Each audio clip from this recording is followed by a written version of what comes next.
नमस्कार, मैं हूं सौरभ। किसान आंदोलन को जारी अब 21 दिन हो चुके हैं। यह मामला अब सुप्रीम कोर्ट तक भी पहुंच गया है। सुप्रीम कोर्ट में आज इस आंदोलन के खिलाफ दायर याचिका पर सुनवाई हुई, जिसके बाद कोर्ट ने केंद्र और राज्य सरकारों को नोटिस जारी किया है। कोर्ट ने इस मामले को सुलझाने के लिए एक कमेटी बनाने के भी निर्देश दिए हैं। इस कमेटी में सरकार और किसान संगठनों के प्रतिनिधि होंगे। सुप्रीम कोर्ट ने कहा कि मामले को बातचीत से सुलझाया जाना जरूरी है। अब कल इस मामले में एक बार फिर सुप्रीम कोर्ट में सुनवाई होगी, लेकिन कमेटी बनाने का जो निर्देश सुप्रीम कोर्ट ने दिया है वो एक बड़ी पहल माना जा रहा है। किसान आंदोलन पर सुप्रीम कोर्ट में आज क्या क्या हुआ, आपको सिलसिलेवार तरीके से बताते हैं। सुप्रीम कोर्ट ने कहा कि इस मामले को बातचीत से ही सुलझाया जाना चाहिए, इसलिए एक कमेटी बनाई जाए। इस कमेटी में सरकार और किसानों के प्रतिनिधि दोनों शामिल रहेंगे। इसके अलावा सुप्रीम कोर्ट ने केंद्र सरकार को भी नोटिस जारी किया है, साथ साथ कुछ राज्यों को, जिनमें यूपी, दिल्ली और हरियाणा की सरकारें भी शामिल है, उन्हें भी नोटिस जारी किया गया है। कोर्ट ने मामले में किसान संगठनों को भी पार्टी बनाने को कहा है। सुप्रीम कोर्ट ने कहा कि किसान आंदोलन जल्द राष्ट्रीय मुद्दा बन सकता है। आपको बता दें कि किसानों को दिल्ली के बॉर्डर से हटाने के लिए याचिकाकर्ता ने शाहीन बाग केस का हवाला दिया था, लेकिन सुप्रीम कोर्ट ने कहा कि लॉ एंड ऑर्डर के मामले में किसी पुराने फैसले को मिसाल नहीं माना जा सकता। अब इस मामले पर कल फिर सुप्रीम कोर्ट में ही सुनवाई होगी। सुप्रीम कोर्ट के आज के फैसले पर आम किसान क्या सोच रहा है, हम आपको सीधे उन्हीं की जुबानी सुनाएंगे। हमारी संवाददाता विजय लक्ष्मी ने गाजीपुर बॉर्डर पर बैठे किसानों के साथ चौपाल लगाई और किसानों से कोर्ट के ऑर्डर पर रिएक्शन लिया। किसान आंदोलन का 21वां दिन आज है और दिल्ली के गाजीपुर बॉर्डर पर इस वक्त हम हैं। ये तमाम किसान यहाँ बैठे हुए हैं और इसी तरह से धरना जो है वो चल रहा है पिछले 21 दिनों से। और आज जो है सुप्रीम कोर्ट में भी एक याचिका थी जिसमें कहा गया कि किसानों को हटाया जाए इन तमाम जगहों पर जहाँ किसान बैठे हुए हैं, क्योंकि कोरोना का समय है और इसकी वजह से लोगों को अस्पताल पहुँचने में भी दिक्कत हो रही है। सुप्रीम कोर्ट ने कहा कि कमेटी बनाएंगे जिसमें तमाम स्टेक होल्डर्स को शामिल किया जाएगा। बहरहाल किसान क्या सोचते हैं, 21 दिन हो गए हैं और इस सर्द मौसम में आंदोलन करना आसान बात नहीं है। जब पारा सुबह के समय गिर जाता है तो खुले आसमान के नीचे बैठ करके आंदोलन को जारी रखना किसी के लिए भी आसान नहीं है, खासतौर से उत्तर भारत में जहां कड़ाके की ठंड इस वक्त पड़ रही है। किसानों से जानते हैं, ये बताइए कि आंदोलन आपका जारी है, 21वां दिन है, आप लोग कह रहे हैं कि कानून वापस ले, सरकार कह रही है कि क्लॉज बाय क्लॉज चर्चा करने के लिए तैयार है आप लोग चर्चा के लिए? नहीं, हम बिल्कुल तैयार नहीं है चर्चा के लिए। क्लोज बाय क्लोज, सीधी सी बात, यस या नो में बात करें कि वो जो तीनों बिल हैं वो वापसी ले रहे हैं और एमएसपी पे वो कानून बना रहे हैं, तो बात करने के लिए तैयार है। दूसरा, ये लोग एक टीवी न्यूज़ के माध्यम से लोगों, जनता को ये भ्रम करवा रहे हैं कि किसान बात नहीं कर रहा। जब आप बुलाइए हम लोगों को, हमारे नेतृत्व को बुलाइए, तो किसान जाएगा, आपसे वार्ता करेगा।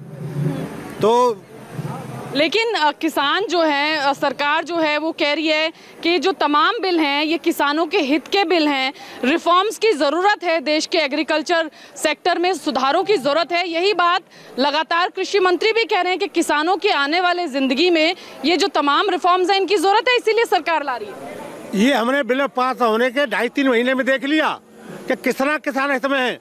मक्का 18 से 50 के दाम MSP है, 8 से तुल गई। धान के दाम 18 से 80 से 68 थे, वो 22 से तुल गया। गेहूं के दाम 19 से 50 थे, वो 14 से तुल गया। और तो इस तरह से हम समझ गए कि ये तो किसानों के साथ बहुत बड़ा अन्याय है। लेकिन आज यही बात सॉलिसिटर जनरल ऑफ इंडिया ने कोर्ट में भी कही, सुप्रीम कोर्ट में जब सुनवाई हुई, कि किसान चाहते हैं कि पहले 3 बिल वापस ले लिए जाएं, उसके बाद किसी तरह की बातचीत हो, लेकिन सरकार चाहती है कि बातचीत हो और फिर समस्या का समाधान हो। तो ये तो एक तरह से ऐसी सिचुएशन है जहां पर ना सरकार पीछे हटना चाहती है ना आप पीछे हटना चाहते हैं, तो हल कैसे निकलेगा? देखिए, सरकार तो हमारी बनाई हुई है, पीछे तो उनको हटना चाहिए। हमारे साथ बहुत सारी मजबूरियां, सरकार के साथ क्या मजबूरी है जो उन्होंने बना दिया। मैं बिहार से हूँ, 2006 में वहाँ लागू कर दिए थे। 2006 के बाद आज ये परेशानी है कि हर जगह बिहार में किसान परेशान है। और MSP की बात करते हैं, हम तो 800 में बेच के आ रहे हैं। किसान के मन में ये बात ज़रूर है कि किसान जो है वो मजदूर बन जाएगा, और ज़्यादातर जो किसान जिनसे हमने बात की है वो कहते हैं कि हमारी आने वाली नस्लों पर इस बिल का इफ़ेक्ट पड़ेगा।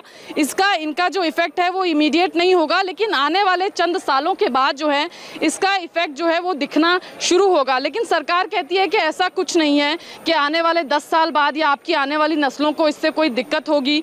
तमाम चीज़ों को देख करके ही सरकार ने जो तमाम चीज़ें हैं इस बिल की वो ड्राफ्ट की हैं। आप पैरते रहे हो कोर्ट और मैं दे दूं आपको घाघरा, आपके तो किसी मतलब का ना हो। तो हम मांग तो रहे हैं अपना रेट और दे रहे हैं हमें कानून। हमें क्या ज़रूरत है उस कानून की? हमें तो रेट मिलना चाहिए ना भाई। जो मुझे ज़रूरत है मैं वही चीज़ तो मांगूंगा, और आप दे रहे हो ये चीज़ और ले लो, तो हमें उस चीज़ से क्या फ़ायदा होएगा? जब तक तीनों बिल्स वापस नहीं होंगे तब तक आप लोग नहीं हटेंगे? नहीं, हम यहाँ से नहीं छोड़ा जब तक तीनों वापस ना हो जाएंगे। बीच का कोई रास्ता नहीं है ना। आपको लगता है सर ये आपके हितों का बिल नहीं है? क्योंकि कृषि मंत्री कह रहे हैं आपके हितों का बिल है, ये सुधार, कृषि सुधारों की जरूरत है ना। हम तो इसे बिना खत्म करवाए ऐसे हम उठेंगे नहीं। किसान जो है वो साफ तौर पर यही कह रहे हैं कि जब तक तीनों बिल्स वापस नहीं होते हैं तब तक धरना ऐसे ही जारी रहेगा। कैमरामैन प्रवीण के साथ Vijayalakshmi, India TV, Ghazipur border.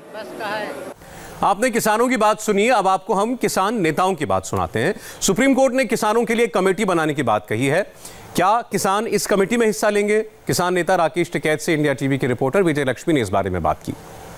किसान यूनियन के राष्ट्रीय प्रवक्ता राकेश टिकैत हमारे साथ हैं। सुप्रीम कोर्ट ने आज कहा है कि एक कमेटी वो बनाएगा ताकि जो किसानों के जो इश्यूज हैं उनको रिजॉल्व किया जा सके। उस कमेटी में केंद्र सरकार के नुमाइंदे होंगे, किसान संगठनों के तमाम नुमाइंदे होंगे और इसके अलावा जो भी लोगों की ज़रूरत है उसमें वो होंगे। टिकैत साहब, सुप्रीम कोर्ट ने कहा है कि कमेटी बनाएंगे वो जिसमें केंद्र सरकार के नुमाइंदे होंगे, भारतीय किसान यूनियन और बाकी जो किसान संगठन हैं उनके नुमाइंदे होंगे। आपको लगता है इस कमेटी से रिजॉल्व हो जाएंगी चीज़ें जो 21 दिन में रिजॉल्व नहीं हुई अगर ये कमेटी बनती है तो? सुप्रीम कोर्ट बीच में आया है तो कुछ ना कुछ तो होना चाहिए। फिर देखो, कोर्ट से बड़ा नहीं है देश में, संविधान है, कोर्ट है, धाराएं हैं और एक सिस्टम है, तो उसमें सब कुछ चलना चाहिए। तो आप जाएंगे उस कमेटी में, बैठकें होंगी तो उसमें, क्योंकि आज केंद्र सरकार के द्वारा ये कहा गया कि आप लोग कहते हैं कि कानून हटा दीजिए और उसी शर्त पर आप बातचीत आगे करना चाहते हैं, ये आपकी शर्त है, इसीलिए बातचीत आगे नहीं बढ़ रही है। वो तो अगर कोर्ट कमेटी तय करेगा तो कमेटी में बात आएंगी। अभी कमेटी में बात आने से पहले कैसे हम वो कर देंगे? वो तो फिर अगर कमेटी बनेगी, सुप्रीम कोर्ट बीच में आएंगे, वे कमेटी बनाएंगे, क्या होगा तो शायद कल की तारीख है। सोलिसिटर जनरल कह रहे हैं कोर्ट में, उन्होंने कहा है कि आप लोगों का मांग ही है कि कानून हटाइए तभी बात करेंगे। एक बात तो बताओ, इसलिए बात आगे नहीं बढ़ पा रही है। तो वे कोर्ट का निर्णय सरकार नहीं मानेगी? अगर कोर्ट है तो कोर्ट का निर्णय तो सरकार को भी मानना चाहिए ना फिर, या कोर्ट किसान पे ही है? वो तो जो अगर सुप्रीम कोर्ट एक कमेटी बनाएगा और कमेटी में क्या बात रखेंगे, तो ये तो बात देनी कोर्ट, या तो भैया कोर्ट ये भी स्टे कोर्ट देगा, या उन्होंने ये भी कर रखा कि आप इन 3 चीजों को छोड़कर बात करोगे। ये तो कंडीशन ने अभी नहीं बताई, तो हम अपनी क्या बात रखेंगे? कोई प्रतिबंधित चीज तो वे है नहीं कि हम कोई विवादित इस तरह का बयान दे रहे कि जो देश में प्रतिबंध हो। अब अपनी बात रखने का सबको अधिकार है। कल कोर्ट का निर्णय आएगा तो कोर्ट तो सर्वोच्च न्यायालय है। तो सरकार से बातचीत के लिए भी अभी आपने दरवाजे खुले रखे हैं आप, क्योंकि सरकार कह रही है, आप कह रहे हैं कानून हटा दीजिए। हाँ, तो क्या कोई हमारा क्लॉज बाय क्लॉज डिस्कशन पर तैयार हैं? हम अपनी बात सरकार को कह नहीं सकते क्या? ये प्रतिबंध है क्या? इस पे सुप्रीम कोर्ट का तो आदेश उनके पास में है नहीं, हम ये बात